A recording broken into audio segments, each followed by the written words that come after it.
So இன்னைக்கு Easter message நம்ம கேட்க போகிறோம். ஸோ ஃபஸ்ட்டு ப்ரேயர் பண்ணி ஆரம்பிச்சிடலாமா? ஏசப்பா நாளை கொடுத்து வர நன்றி ஏசப்பா, நன்றி ஏசப்பா. ஏசப்பா நீங்கள் அந்த ஈஸ்டர் மெசேஜ் கேட்க போகிறோம் ஏசப்பா. எல்லாம் நாவலை காத்துட்டு இருக்காங்க ஏசப்பா. இதெல்லாம் இது பண்ணி ஏசப்பா சப்படி நல்ல வாக்கியத்தையும் இது இருக்காங்க ஏசு கிருஷ்ணாவுக்கு நல்ல பிள்ளைவாங்க. ஸோ ஃபஸ்ட்டு ஒரு பாட்டு பாடிடலாம். அந்த பாட்டு மேபி பாட்டு தெரிஞ்சிருக்கலாம். நீர் தந்த நிறமான ஊழியத்தை.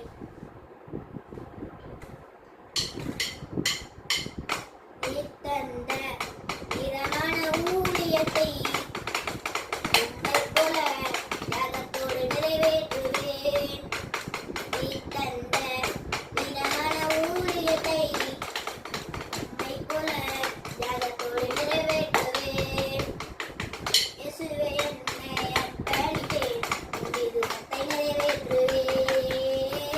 இயேசுவே என்னை அர்ப்பணித்தேன், உம் சித்தம் செயல்படுவேன். என் திருச்சபையின் பிள்ளைகளே, உமக்குள்ள தனித்த உழைத்திடுவேன். என் திருச்சபையின் பிள்ளைகளே, உமக்குள்ள தனித்த உழைத்திடுவேன். வருங்கால திருச்சபைக்கு சாட்சியை நிறந்திடுவேன். வருங்கால திருச்சபைக்கு சாட்சியை நிறுத்திடுவேன். இயேசுவே என்னை அர்ப்பணித்தேன், உம் விருப்பத்தை நிறைவேற்றுவேன். இயேசுவே என்னை அர்ப்பணித்தேன், உம் சித்தம் செயல்படுவேன். என் சுய சிந்தனை அகற்றிடுவேனே, எல்லாமே குப்பையை எண்ணிடுவேன்.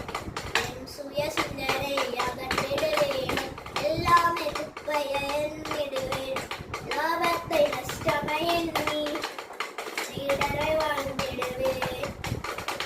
உலக லாபத்தை நஷ்டமை எண்ணி சீடரை வாழ்ந்திடுவேன். இயேசுவே என்னை அர்ப்பணித்தேன், உம் விருப்பத்தை நிறைவேற்றுவேன். இயேசுவே என்னை அர்ப்பணித்தேன், உம் சித்தம் செயல்படுவேன். ஸோ செய்திக்குள்ளாக போகிறோம். ஓய்வு மத்தேயு 28ஆம் அதிகாரம் முதல் வசனம். ஓய்வு நாள் முடிந்து வாரத்தின் முதலாம் நாள் விடிந்து வருகையில் மகதலேனா மரியாளும் மற்றும் மரியாளும் கல்லறைக்கு பார்க்க வந்தார்கள். அப்பொழுது பூமி மிக அதிர்வது கர்த்தருடைய தூதன் வானத்திலிருந்து இறங்கி வந்து வாசலில் இருந்த கல்லை புரட்டி தள்ளி அதன் மேல் உட்கார்ந்திருந்தார்கள். அவனுடைய ரூபம் மின்னலை போலவும் அவனுடைய வஸ்திரம் உறைந்த மலையை போலவும் மென்மையாகவும் இருந்தது. ஸோ அந்த வந்த தேவதூதனுடைய அந்த கர்த்தருடைய தூதன் வந்து எப்படி இருந்தாங்கன்னா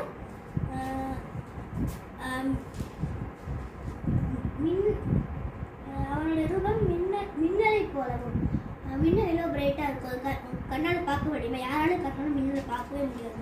ஸோ அந்த அளவுக்கு பிரைட்டாக வந்துட்டு சரி. அப்புறம் வந்து 6ஆம் வசனத்தை ரீட் பண்ணால், அவர் அங்கே இல்லை, தாம் சொந்தபடியே உயிர்த்தெழுந்தார். ஸோ இங்கே தான் உயிர்த்தெழுந்தார். அதாவது இயேசு மரித்த உடனே அவர் உடனே வந்து கல்லறையில் வந்து வைக்கிறாங்க. வச்ச உடனே அப்புறம் வந்து ஒரு 3ஆவது நாள் வந்து அவர் பார்க்க வராங்க. 3ஆவது நாள் அவர் சொன்னபடியே உயிர்த்தெழுந்து விட்டார். ஸோ அப்போ இயேசு மாத்திரம் உயிர்த்தெழுந்த முடியுமா? நம்ம அவங்களுடைய சீஷர்கள் அவங்களால மட்டும்தான் உயிர்த்தெழுந்து வைக்க முடியுமா? இல்லை அப்படின்னா கிடையாது. ஆனால் நீங்கள் விசுவாசிச்சிங்கன்னா நம்மளும் ஒரு நாள் உயிர்த்தெழலாம். அப்புறம் அடுத்தது சீக்கிரமாய் போய் அவர் மரித்த இடத்திலிருந்து எழுந்தார் என்று அவரோட சீசர்கள் சொன்னார்கள். அதாவது இயேசுவோட சீசர்கள்னா அவங்களுக்கு ரொம்ப பக்கத்தில் இருந்தாங்க. ஸோ அதனால அவங்க என்ன சொன்னாங்கன்னா, இயேசு வந்து எழுந்து புறப்பட்டு போயிட்டாங்க. அப்போ வந்து அவங்க வசதி மீட்டிருக்கிறார் என்று அந்த பகுதியில் தான் வரும். அப்புறம் அவர் வெளில வந்து கொஞ்ச நாள் வெளியே இருந்துட்டு அப்புறம் வந்து எல்லாருமே அவங்க எல்லா சீசன்களையும் வந்த உடனே பரலோகத்துக்கு ஏறி போகிறேன் அப்படின்னு சொல்லி பரலோகத்துக்கு ஏறி போவார். ஒரு மலையின் மேல் ஏறி போட்டார். ஸோ இது வந்து மத்தேயுவில் இருக்கு. இப்போ நம்ம அப்படியே வந்து யோவான் 19ஆம் அதிகாரம் அதிகாரத்தில் வந்தோம்னா முதல் வசனம், அப்பொழுது பிலாத்து இயேசுவை பிடித்து வாழ்நாள். இந்த இடத்துல இருந்து தான் ஸ்டார்ட் ஆகுது. இந்த 18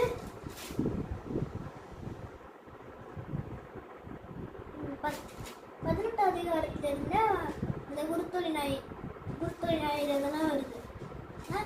குருத்தொழி ஞாயிறு வந்து பஸ்கா பண்டிகை முடிஞ்சது. அதாவது 39 40 வரைக்கும் இருக்கு.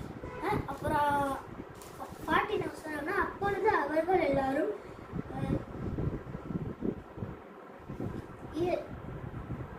இவனே அல்ல பாரபஸை விடுதலை பண்ண வேண்டும் என்று மறுபடியும் சத்தமிட்டார்கள். அந்த பாரபாசவன் கல்லனுமாய் இருந்தான்.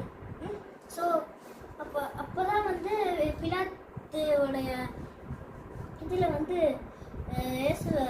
பிலாத்து வந்து அவங்க இயேசுவை பிடித்து வரணும் வச்சுருந்து இதில் இருந்து அந்த அவரோட அடித்து அப்புறம் வந்து சிலுவை இது பண்ணி அந்த இதில் வந்து 19வது வசனத்தில் வந்து நசரேயனாகிய யூதாவுடைய ராஜாவே என்று எழுதியிருந்தார்.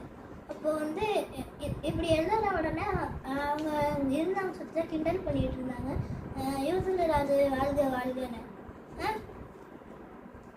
அப்புறம் வந்து அந்த போர் சேவகனாக இருந்த ஒருத்தவன் அவர் கடைசியில் வந்து இயேசுவை ஏற்றுக்கொண்டுட்டான். ஸோ அதனால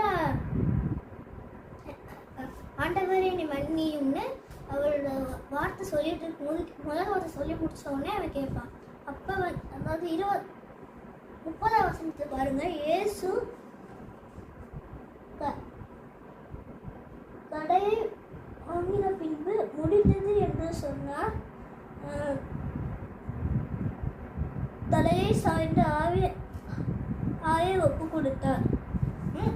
ஸோ அப்போ வந்து வெனஸ்டர் ஆவியை ஒப்பு கொடுத்தார். அதே மாதிரி யார்கிட்ட ஒப்பு கொடுத்தாருன்னா பிதாவாகிய தேவன்கிட்ட ஒப்பு கொடுத்தார். ஸோ அதே மாதிரி நம்மளும் பிதாவாகிய தேவன்கிட்ட நம்மளை ஒப்பு கொடுக்கணும். ஒரு ஆவியத்தை கூட நம்ம முழுமையாக ஒப்பு கொடுத்தோம்னால் நம்மளும் ஒரு நாள் உயிரோடு உயிர் தருவோம். இப்போ வந்து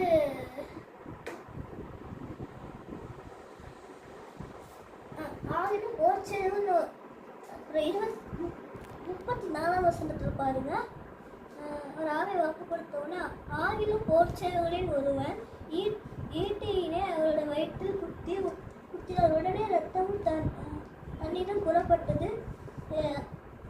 அதை கண்டவன் சாட்சி கொடுக்கிறான். அவனோட சாட்சி மெய்யா இருந்தது. நீங்கள் விசுவாசப்படி நான் சொல்கிறேன் மெய்யின்றி அவன் அறிந்திருக்கிறான். அவனுடைய எலும்புகளும் அவன் எலும்பினால் ஒன்றும் முறிக்கப்படுவதில்லை என்று தேவவாக்கி நிறைவேறும்படி இவைகள் நடந்தது.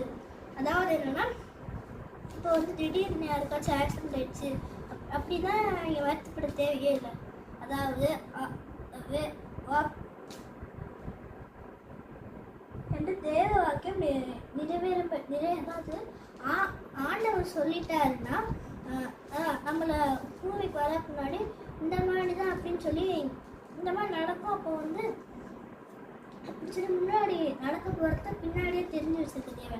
ஸோ அதனால இனிமேல் என்ன வந்தாலும் நீ பயப்பட தேவையே இல்லை. இப்போ திடீர்னு நிறைய இறந்துட்டாங்க அப்படின்னா ரொம்ப அழுக தேவையில்லை. அப்படின்னா ஆண்டவர் நோக்கம் வச்சிருக்காரு, அந்த நோக்கத்தை அவர் நிறைவேற்றிட்டாரு. ஆனால் அவர் நோக்கத்தை நிறைவேற்றினால அவன் நோக்கத்தை நிறைவேற்றினதுனால அவங்க உயிர் தெரிஞ்சதுன்னா எல்லாரும் உயிர் தெரிவோம். அவர் வந்து நீங்கள் திரும்பி பார்க்க முடியாதுன்னு நினச்சின்னா ஒரு நாளில் பார்க்கலாம். அது எப்போனா உயிர் தெரிந்தாருன்னு பார்க்கலாம். ஸோ கடைசியாக வசனத்துக்கு மட்டும் வைக்கிறேன். 41வது வசனம். அவர் சிலுவையில் அறையப்பட்ட இடத்துல ஒரு தோட்டமும் அந்த தோட்டத்தில் ஒரு காலம் ஒருவனும் வைக்கப்படாத ஒரு புதிய கல்லறை இருந்தது. ஸோ ஓகே, இப்போ வந்து இப்போ இயேசுவோட பிறந்த வாழ்க்கையிலேருந்து இந்த இறுதி வாழ்க்கைக்கு பார்க்கணும். அதாவது இயேசு வந்து எப்படிப்பட்டதெல்லாம் தேர்ந்தெடுக்கிறாருன்னா, அவர் வாழ்க்கையிலேருந்து யாருமே வந்து போகாத இடம், யாருமே வந்து பிறக்காத இடம். இப்போ அவர் பிறக்கும்போது கூட யாருமே பிறக்காத இடத்துல தான் அவர் பிறந்தார். ஸோ அப்புறம் குருத்துவரை கூட யாருமே வந்து இப்போ ஏழையான கழுதைன்னு தான் தேடினார். இப்போ 41 வசனத்திலையும் புதிய ஒருவனும் ஒரு காலமும் ஒருவனும் இது வரைக்கும் யாருமே கல்வியில் போனதே கிடையாது. அந்த அளவுக்கு எல்லாமே இப்படி இருந்துச்சு. ஸோ அவர் வந்து யாருமே தேர்ந்தெடுக்காத அவர் தேர்ந்தெடுத்தார். அவர் வந்து தான் தேர்ந்தெடுத்தார்.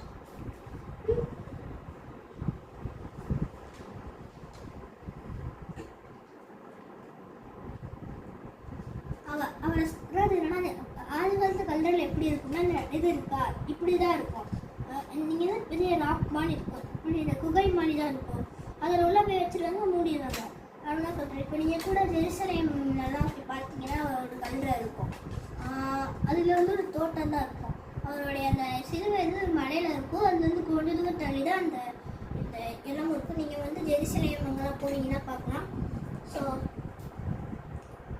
அதுக்கு அடுத்தது யூதருடைய ஆயத்து நாள்படியும் அந்த கல்லறை சமீபமாக இருந்தபடினா அவ்விடத்தில் இயேசு வைத்தார்கள். ஸோ இந்த வசனம் அவங்க புரிஞ்சிருக்குன்னு நினைக்கிறேன். ஸோ இப்போ நம்ம அதே மார்க்கெட் பற்றே போகலாம்.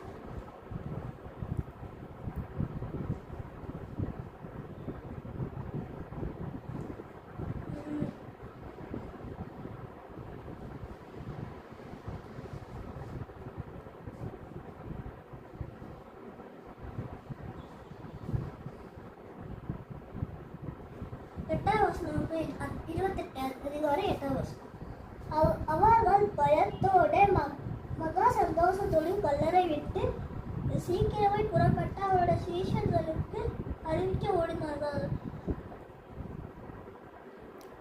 இப்போ வந்து இதுக்கு முன்னாடி இருந்ததுன்னா உங்களுக்கு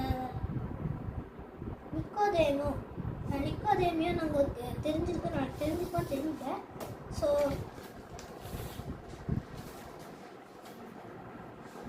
நிக்கோதேமியை பற்றி ஒரு பாடல் அதாவது என்னன்னா, நிக்கோதேமியோட ஆள் ஒரு பரிசையன். அதாவது பஸ்கா பண்டிகைக்கு முன்னாடி வந்து அவர் ஆக்சுவலி வந்து அவர் தொடக்கூடாது. அதாவது என்னன்னா, பரிசையன் அதோட பரிசையன் ரூல்ஸ் தான் இருக்கும். அது என்னன்னா, அவர் வந்து அப்போ வந்து அதெல்லாம் பண்ணா. ஆனால் நீ தான் அவரோட அந்த டெட் பாடி எடுத்து அந்த பஸ்கா பண்டிகைக்கு முந்தின நாள் நீ தொடக்கூடாதுன்னு சொன்னார். அப்போ வந்து இவர் என்ன சொன்னாருன்னா, கிறிஸ்துவே எனக்கு ஆகாயமாக எண்ணுகிறேன் அப்படின்னு சொன்னார். அப்போது அதை பற்றி பாட் பண்ணி பாடலாமா?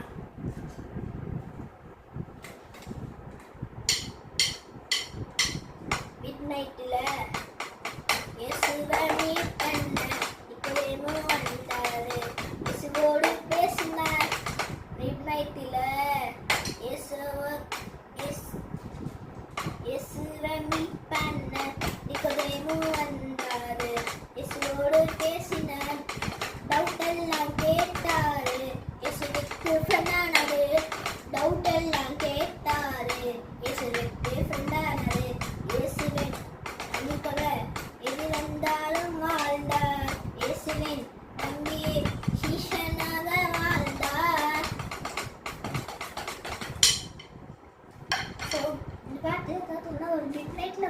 இயேசுவை மீட் பண்ணது அதாவது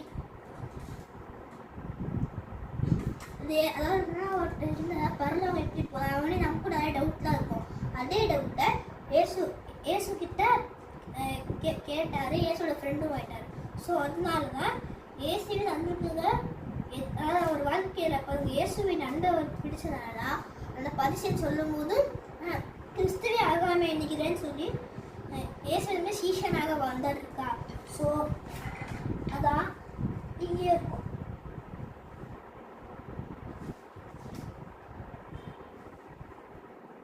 அது 1 2 3 வசனங்கள சீஷர்னு இருக்கும். ஸோ அந்த சீஷர் இவர் தான். ப்ளஸ் சீஷர் அழைத்து புறப்பட்டார்கள்.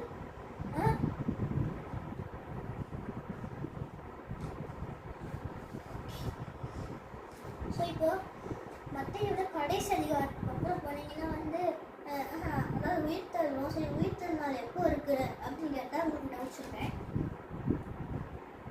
நான் உங்களுக்கு கட்டளையிட்ட யாவையும் அவர்கள் கை கொள்ளும்படி அவர்களுக்கு உபதேசம் பண்ணினார்கள். இந்த உலகத்தின் முடிவு பரியதும் சகல நாட்களிலும் நமது நாட்களிலும் நான் உங்களோட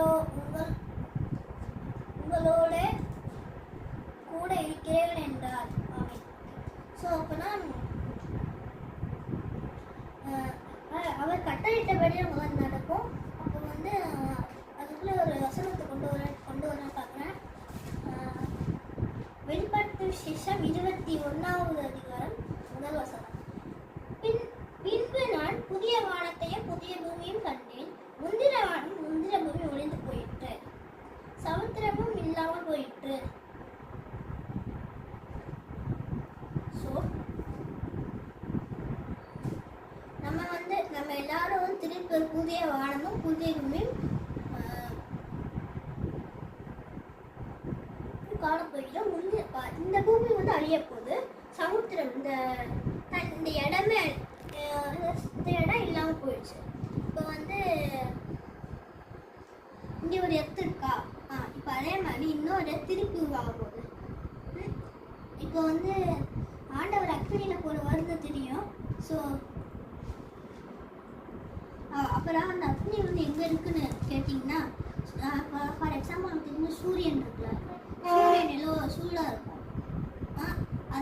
அந்த சூட்டை நம்மள இங்கே இடத்துல இருந்தே பண்ணுவாங்களா, அப்போது அது இதுவே எப்படின்னா, அப்போ அந்த இது எவ்வளோ சூடாக இருக்கும்.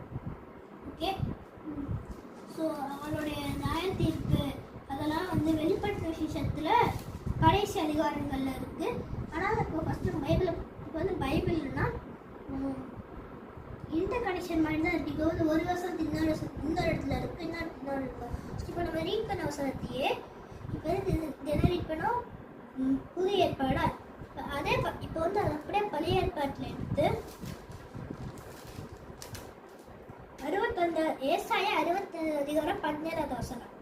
இதோ நான் புதிய வானத்தையும் புதிய பூமியும் சிருஷ்டிக்கிறேன்.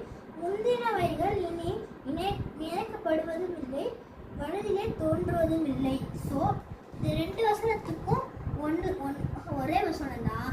ஆனால் கண்டென்ட் வர இதே மாதிரி பைபிளில் நிறைய இடத்துல நம்ம கனெக்ஷன் இருக்கும். ஸோ இப்போ பழைய ஏற்பாட்டே இருக்கலாம். அந்த மாதிரி எல்லாம் அது இப்படி தான் பைபிள் இருக்கும். ஸோ பைபிளில் நம்ம எப்படி புரிஞ்சுக்கிட்டோம்னா ஈஸியாக இருக்கும். ஸோ இப்போ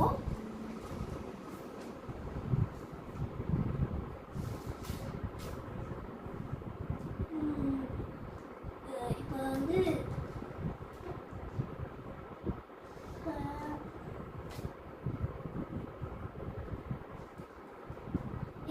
எருசலேம் பட்டணம் வந்து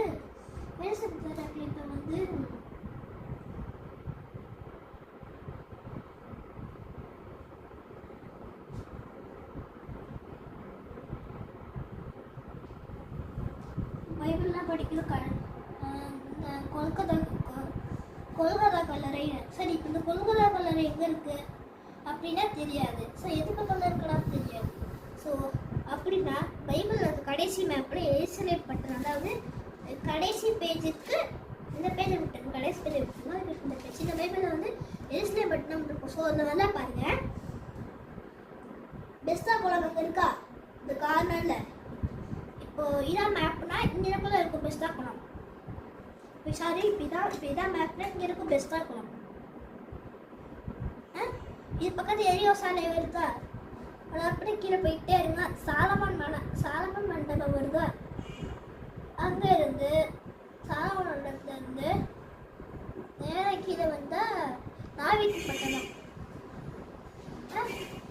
அப்படியே இந்த சைடு வந்தீங்கன்னா தமஸ்கு வாயில். தமஸ்கு வாயில் வந்து அப்படியே அடுத்து வந்தீங்கன்னா புதிய ஏற்பாட்டு காலத்தில் அதெல்லாம் எல்லாமே இருக்கும். ஸோ ஃபஸ்ட்டு மேப்பில் இங்கனக்குள்ள வந்து தமஸ்கு இருக்கும். நோட் பண்ணிட்டீங்களா? இந்த தமஸ்குல இருந்து இந்த சைடு இப்படி ஒரு இடம் மாதிரி வரும். அந்த கடைசியில் தீருன்னு வரும்.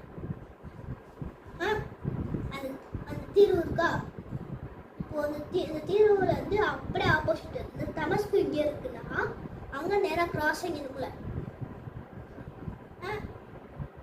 பிலிப்பு சேசரியா இருக்கும். அது கீழே ஒரு 2 இருக்கும். அங்கே நிறைய ஊராக இருக்கா, நாயின், கானா,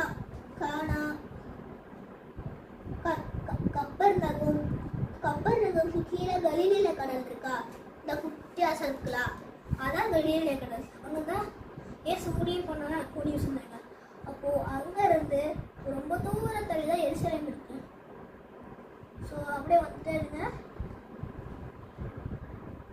அதுக்கு கடைசியில்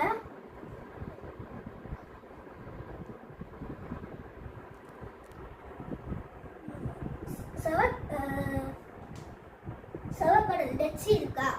ஸோ அப்படின்னா பைபிளில் டெட்சி இருக்குன்னா இப்போ ரேராக டெட்சி இருக்குல்ல. ஸோ அப்படின்னா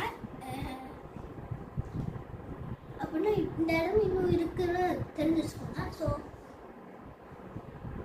அந்த செவக்கடல் வந்து எபிரோன் இருக்கா, எதில் மேலே பெத்தலகேம் மேலே தான் எருசலேம். பார்த்துட்டீங்களா? இந்த எருசலேம் என்ன பண்ணணும்னா அதுக்கு கொஞ்சம் தள்ள எரிப்போம். அந்த செவக்கடல் மேலே அப்படியே வந்து ஒரு ஊர் வரும், பெத்தானியா மேலே தான் எரிக்க வரும். So okay. ஸோ வந்து ஆண்டவர் பெத்தலகேம் தான் எருசலேம் அடிக்கப்பட்டாருன்னா இருந்தாங்கன்னா இப்போ வந்து இது வந்து சுற்றி ஊராக இருக்கும். இந்த எருசலேம் தான் மலை. ஸோ அவங்க வந்து இங்கேருந்து ஆட்டுக்குட்டிலாம் போய் மலையில தான் அடிப்பாங்களா. ஸோ அதனால வந்து பெத்தலகேம்லேருந்து ஆண்டவர் ஆட்டுக்குட்டி தான் பைபிளில் போட்டிருக்கு. ஸோ ஆட்டுக்குட்டி தான் யோவான் வந்து 1ஆம் அதிகாரத்தில் போட்டுருந்துச்சு.